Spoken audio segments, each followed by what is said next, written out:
who sow carelessly and with hopes of remaining victorious at all times.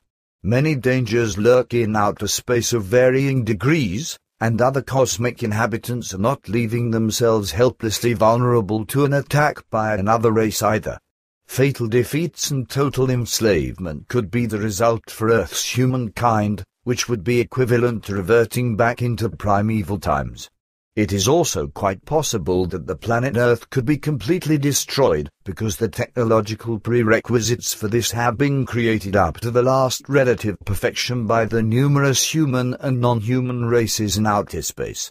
If the Earth human wants to carry his barbaric lust and greed for power into space, he must be prepared for his own total annihilation and the fact that no other beings from other planets will rush to his aid.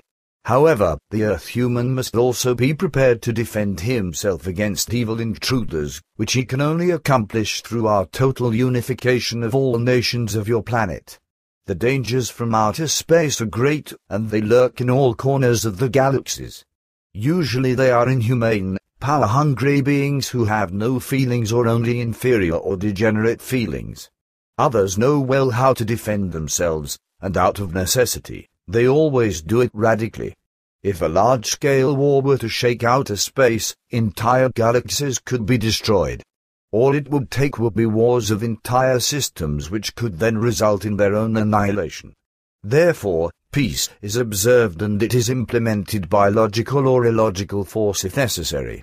The Earth human must consider these things when he will forge into outer space in the near future. Other cosmic races will not allow themselves to be senselessly attacked or forced into exile, enslavement or exploitation, as is usually the case among terrestrial peoples.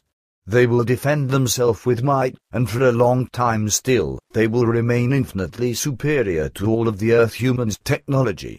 Wherever this is not the case, they are often under the protection of other, more highly developed intelligences whose technology has achieved the last relative perfection. Billy says those are very nice prospects. Semjase says it is the only way to preserve peace and avoid death and destruction throughout entire galaxies of the universe. The Earth human must be informed of all this because his consciousness-related reasoning is still very underdeveloped. Man on Earth must get accustomed to the thought that his predecessors have forced all of mankind and Earth itself to the brink of ruin, and that to partially evacuate the planet in a wild escape. It should also serve as a warning to him that thirst for power and barbarism are attributes that bring death. A second race also had to experience this truth in your solar system. In their unlimited hatred and unquenchable thirst for power, they destroyed themselves right down to the last man, and scarcely a creature survived the conflict. They eliminated and destroyed their own planet with a huge explosion, and nothing remained of it but the many thousands of asteroids, which today still circle your sun as a reminder of the human being's deadly irrationality. These asteroids are remnants of the once thriving planet, Malona, which was destroyed by its inhabitants in their barbarian thirst for power and irrationality. Billy says, "Girl, this is very interesting. Do you know more of such things?"